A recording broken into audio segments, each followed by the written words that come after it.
Satan walks among us, in the sea of the unsuspecting, inspiring chaos in the streets and division among the people. He rules from the highest positions of government offices. He walks among the front lines in lands foreign and domestic, looking patriotism in the eye. And in places where we feel safe from the outside world, he dwells, bringing deceit and disorder in our daily lives.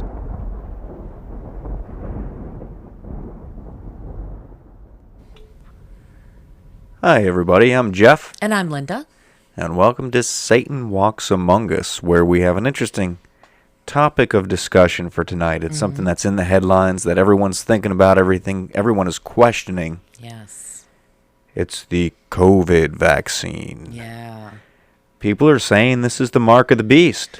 They are. Yes. And it's an interesting thought, the mark of the beast, because when you step back and you look at it, you say the mark of the beast, it says in the Bible, those without it will not be able to buy or sell. Mm-hmm. And they're saying, look, if they may not mandate that you get this vaccine. Right. But for one, the federal government could come down and limit air travel, and people that are not U.S. citizens, they could make them leave the country without having the vaccine. Yes. They can't do much about people that are U.S. citizens. Right. But then again, the local government could come down and say, hey, you can't go to public schools. Right.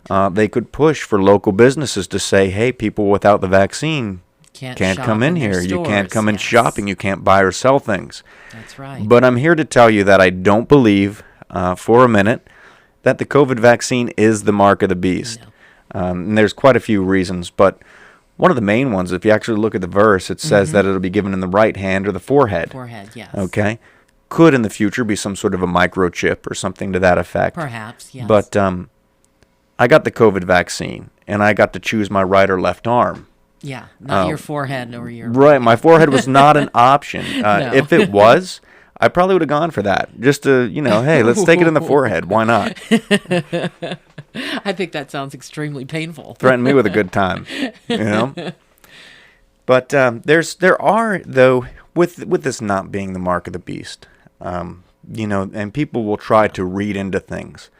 They'll take Corona and say, okay, look, there's 6 letters in Corona. Yeah. The bill was 6666. Yes. The mark of the beast is 3 6s, not 4 6s. Correct. For one. So there's just, you can find mathematical numbers in anything. If you take letters and bill numbers and add them up and divide them by so many, you can always find patterns there.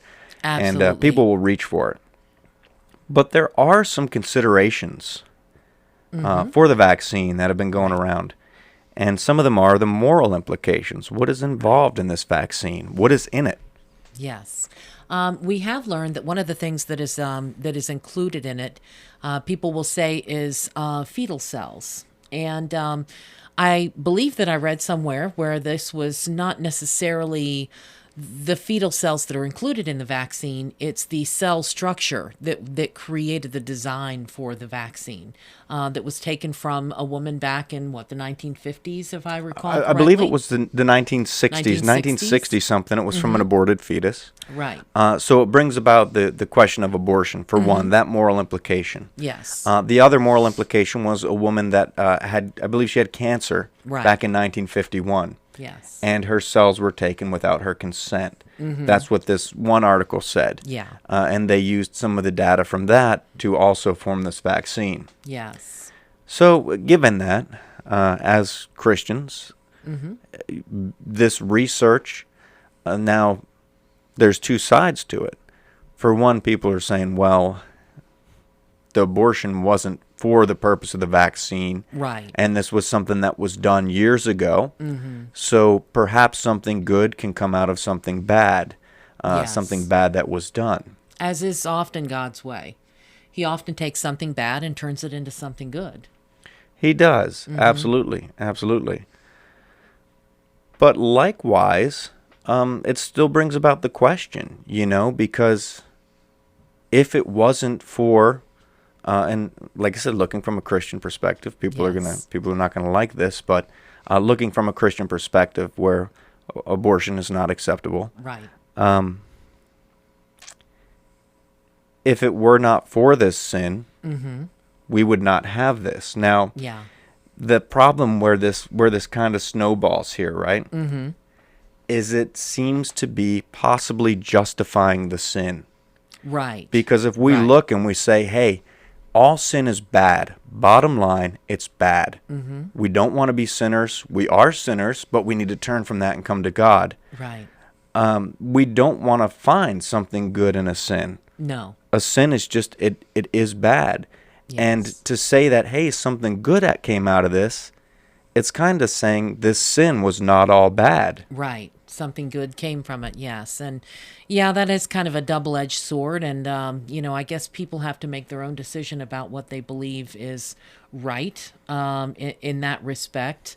But certainly the COVID vaccine does not contain the fetal cells. And I have even read somewhere that it did. There's a lot of rumors, of course, flying around out there about it.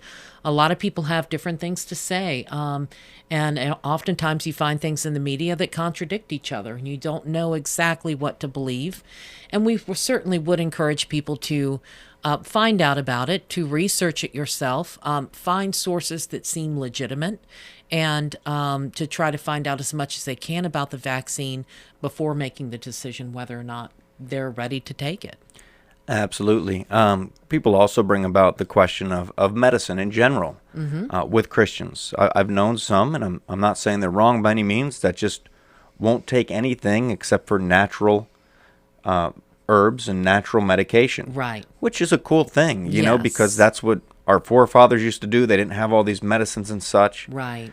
But you could also look at it on the standpoint that, God gave us the knowledge and the knowledge. advancements, He did. the abilities to come about these cures. Yes. And there's several references in the Bible where if there's a medicine for something, take it. Yeah, take it. If your stomach's upset, drink some wine. Yes. Not exactly coined like that, but Right. to kind of give you an idea. Yeah. It seems to me that it does, in my opinion, okay, taking medicine. Absolutely. Consider the long-term effects. People are wondering, because this thing was Operation Warp Speed. Yeah. Came about pretty fast. quick. Yes. We're finding out that people were getting cancer from talcum powder Right. How many years back after 20 people years started ago, using and it? people Yeah. have been using it for years, Yes, absolutely. So who knows what's going to happen with this. Right. But the big thing is, to consider it, like I said, it's not the mark of the beast. And thinking about any kind of research, like when God makes something good come out of something bad, I don't believe it's a direct sin that something good comes out of. Okay? For example, the coronavirus itself. Okay? That is not something, maybe I don't know how exactly it came about came in this about, lab. right. I don't know what the implications, but it spread. And people got it, not wanting it. Christians got it. Right. All American citizens and citizens of different nations contracted this Everybody, virus. Yes. So in this case, when we're sitting back saying there is a pandemic going on, this is 2020 was the worst year ever. It was by far. That's what people are saying. But it's that case, it's that situation where God can bring something good out of it. right. Because we can sit here and we can look at all the tragedies that happened. And there were a lot. There were. But at the same time, we got to consider any blessings that came along. Right. Even though they may be small compared to the death and, sickness Yes, that occurred. pain. But there still were blessings. There still was good that came out of it. Now, don't get me wrong. I'm not saying that this pandemic was in any way good. Yes. I'm just saying, for example, you're quarantined in your house because of this pandemic. Now, God can take that one situation and make it a blessing. Right. He can strengthen your bond with your family members. Yes. People have been talking. I've talked to several people who have been in communication with each other more so now because they couldn't see each other Right. in person. So where they would normally see each other in person on Thanksgiving and Christmas, holidays, family reunions, Right. they weren't able to see them in person, so they were communicating on more of a regular basis. Right. They were sharing their daily lives with their family and That's right. establishing a closer bond. So that's one blessing that did come out of this something very bad. That's right. And I've really believed from the beginning that the coronavirus was something that was set forth by Satan. I've believed that from the very beginning, that this was something that was brought about to instill fear in people, to try to keep people out of church and to keep people isolated, to make people feel depressed and alone. And again, you know, you find this instance where God has taken something that the devil has done and that's terrible and turned it into something good, in the sense that people are discovering now that they don't necessarily have to go to church to be able to worship God. They're finding ways to bring God into their daily lives every single day and every single moment. They may be saying prayers. They may still be seeing the normal church sermon, but it's on, you know, a laptop or a TV. But they're still able to worship God the same way that they did before. So that's one good thing that has come of this, is that people are separating themselves from, you know, the anchor of the church and feeling like that's the only place that they can go to worship, and realizing that worshiping God is something that should actually occur every day of your life. Yeah, so something bad like that, and when the government comes down and says, hey, churches need to close down. Right. Now, me, that doesn't sit right with me. It really doesn't, because that's one thing that some people, and I feel they should have the right to say, look, I would rather risk getting a deadly virus to be able to go and have fellowship with Christians and worship God in the house of God. Yes. Than I would rather be safe from this virus. Right. Because they feel, for one, that there's power there. When people come together in the name of God, God is there with them. The Spirit, the Holy Spirit, moves throughout that congregation, throughout that room. Yes. Perhaps not one of them would have gotten sick. Yeah. We don't know. We don't know that. We don't know. But I wish they were given that option. I walked by a church up the street here on Easter Sunday. And Easter Sunday was always a special time, because that was when they had the Easter service. Yeah. They talked about the resurrection. Right. And you'd always wear your Easter finest. Yes. You know, you dress up your clothing. Easter church clothes. When I was a kid, I'd always get, that was like the time of year that I'd always get like a new suit outfit, or something to wear to church. Yeah. And it was always a special time. Yes. But this time, Easter Sunday 2020, walk by the church and it's empty. Not a car in the parking lot. There's not the sound of organ music coming from within the church. There's no sermon. There's no believers there. And if it was left to the Christians, I wonder if they'd be in church. Because the devil uses fear. He does. And this is where Satan walks among us with the coronavirus. Right. He uses fear to keep people away from God. Yes. And fear is a thing that's been used a lot in this past year. Absolutely. So with Satan moving amongst people, and they're saying, I'm not going, and I'm not saying they're making bad decisions. I'm not. But think about it. The fear of going to church to worship God, where no Christians are, in an empty house of worship. Right. It's just a sad thing to see on a Sunday morning. It is. Especially on Easter Sunday. Yeah. You know, the time that Jesus Christ was resurrected, came back from the dead. Yes. So in thinking that, it really was something of the devil. It really gave him the opportunity to walk about. And coming back to the paranormal investigation side, I would venture to say that more than usual, the cases we got calls for were something demonic. Absolutely. And this is the case where you got to consider, some people would say, well, look, going out and doing investigations and going to people's house in this pandemic, it's dangerous. Dangerous, yeah. But nothing is more dangerous than the devil. Right. Except for turning away from God. Right. That's the only thing that's more dangerous than the devil. Yes. Okay? So if these people are stuck in their houses and they're dealing with these demons that are breaking them down. The demon's ultimate goal is destruction. I say this all the time. Right. The ultimate goal is to destroy this person. Yes. We can't imagine, unless we've actually been there, we can't imagine daily life living in fear, afraid to go to sleep at night. Yes. Some people would rather, and people who have been through this, would much rather risk getting a virus Oh, absolutely. to have somebody come out and help them. Yes. And take their chances with that rather than take their chances with the devil. Absolutely, because they're stuck in their homes. They feel like they can't get out and do the same things that they used to do. And that just kind of compounds the situation as well for these people. And we have had people call us out and say, well, I'd rather take the chance in having you out there. And we'll go out and certainly wear the masks and try to keep everyone as safe as we possibly can. But we feel sorry for these people that are calling out to us and that feel like they have nowhere to turn. They don't even have their church to turn to because so many churches have been shut down. So it's a good thing that we're able to go out and still continue to help these people. And it's kind of sad for them, but, we're willing to take the risk. Absolutely. Absolutely. So in this pandemic, the churches, the pastors, they have to sit back and say, what good can come out of this? Right. What can I do? And they do their best to preach their sermons, to reach their congregation. Right. The good that comes out of that is now these sermons are out there online.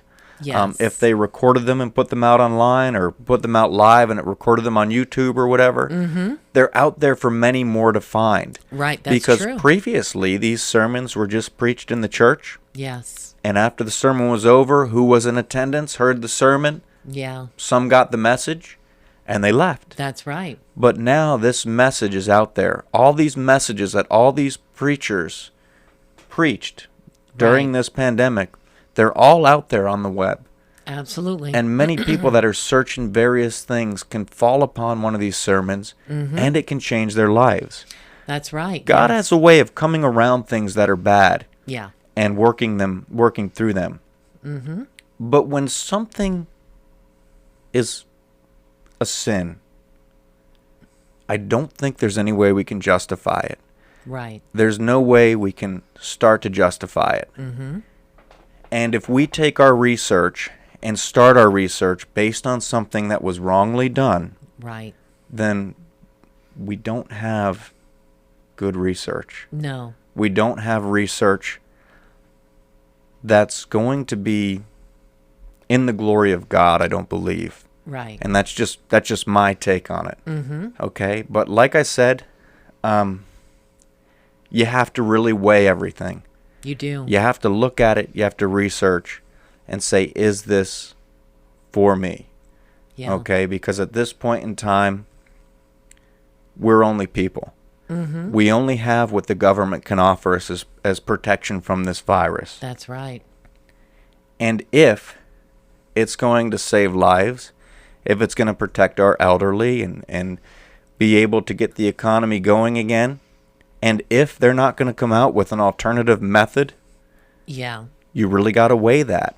That's And right. it's a personal decision that everyone has to make. And I don't think anyone who makes the decision to get the vaccine is wrong. I don't think anyone who makes the decision to not get it is wrong. Right. The only thing I want to point out is anything that's founded in sin is not good. That's true. Okay, it's not. The sin is never going to be justified. No. If they said, "Hey, we're out of this vaccine, we're out of these cells, we need another abortion to make more of it," Yeah. Then, don't take a yeah. life. Don't take a life to. I'm not one of those ones. The needs of the many outweigh the needs of the few. You know, if you have to take one life to protect many, don't do it. Right. Don't take, especially if that life is innocent. Yes, that's absolutely true. And, going along the lines, I know people are out there, they're wondering about this. Certain people have jobs that almost require them to get the vaccine. Other people, they're concerned about their elderly parents, like I am, concerned that you may give the virus to them. With just in a simple visit by trying to go and see them. Some people have children. They're concerned about their children as well.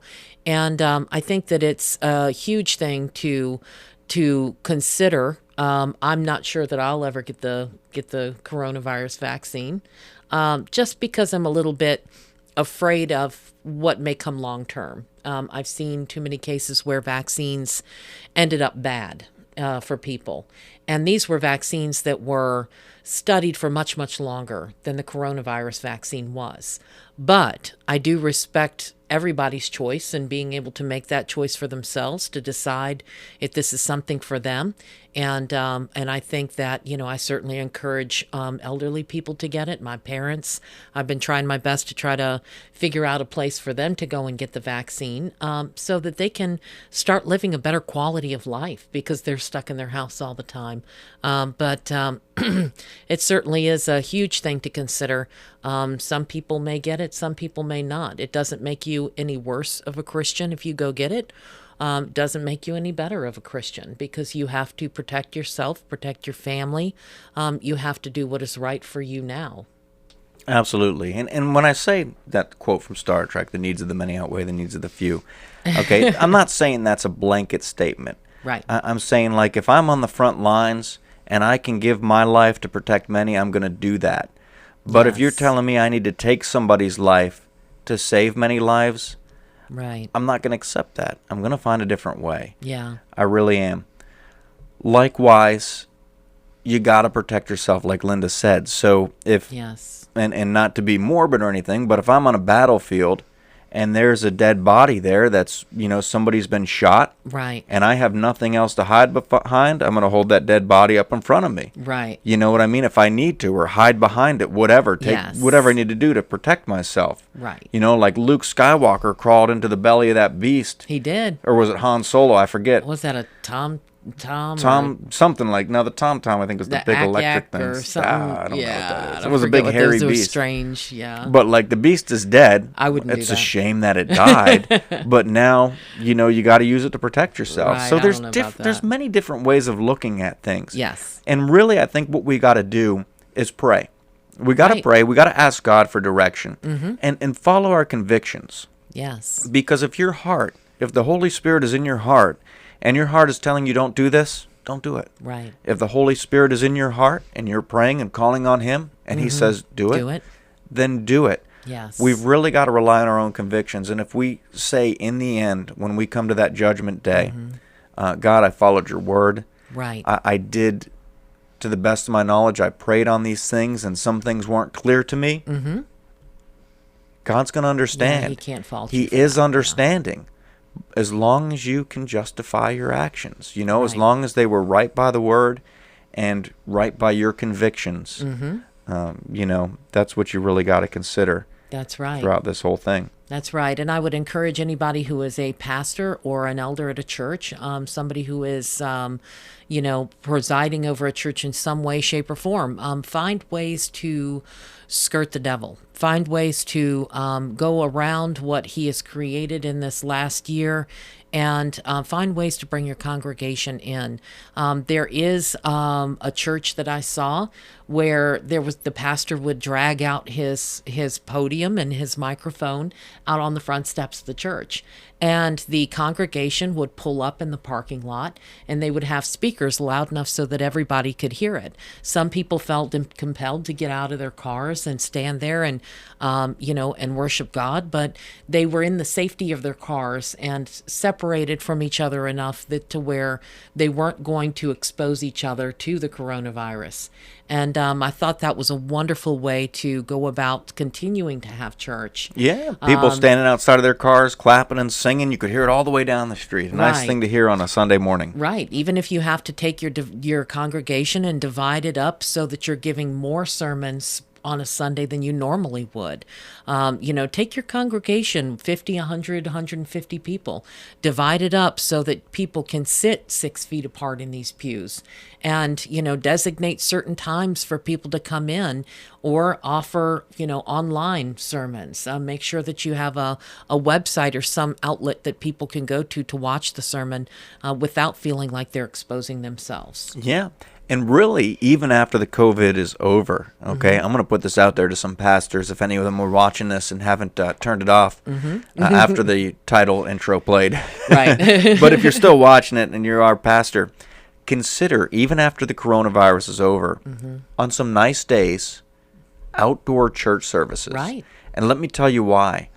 Because you can be heard. Yes. And like I was just mentioning when Linda was talking about the outdoor church service, we could hear this all the way down the road. We could hear these voices singing and the worship going on.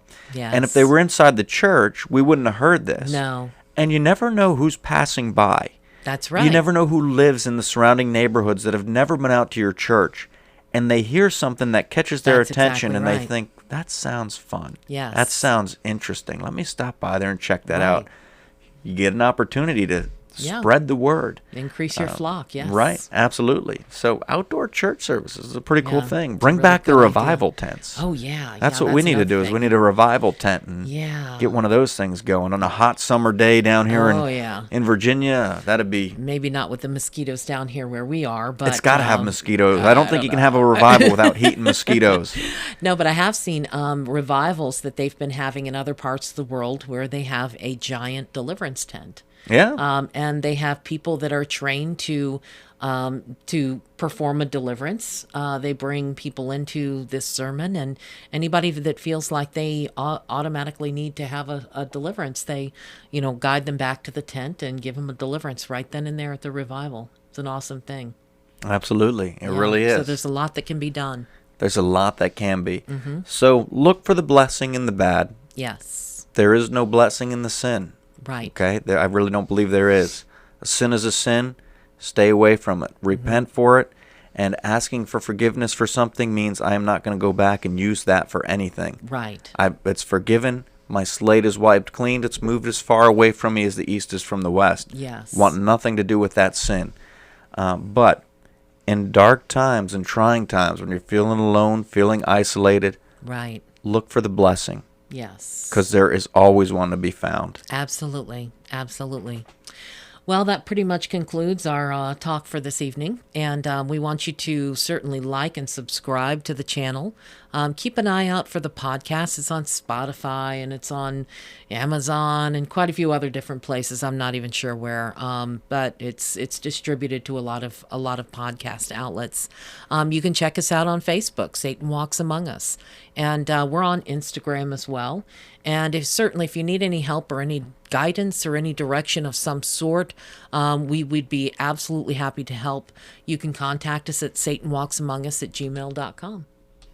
Absolutely, and thank you for watching, everybody. Thank you for listening to us. And we just hope we were able to bring some light, a little bit of a topic for discussion, per se. Absolutely. Till next time, I'm Jeff. And I'm Linda. And everybody have a great night.